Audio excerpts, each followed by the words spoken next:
হে আমার রব, জীবনটাকে আপনার অবাধ্যতায় ভরে ফেলেছি।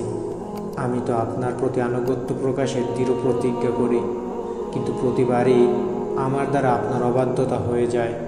আমার গুনাহের দিকে তাকালে বারবার হতাশ হয়ে যাই।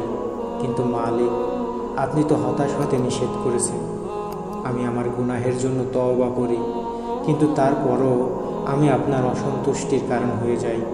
হে আমার রব, আপনি তো জানেন আমি যে অত্যন্ত দুর্বল, খুব সহজেই হেরে যাই নিজের নফসের কুমন্ত্রণার কাছে। আমার চারপাশে রয়েছে গুনাহ করার অসংখ্য সুযোগ।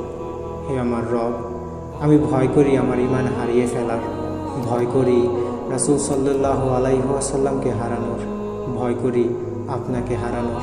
আমি আপনাকে হারাতে চাই না মালিক, আমাকে সাহায্য করুন। আপনি আমার আশা ভরসা এবং নির্ভরতার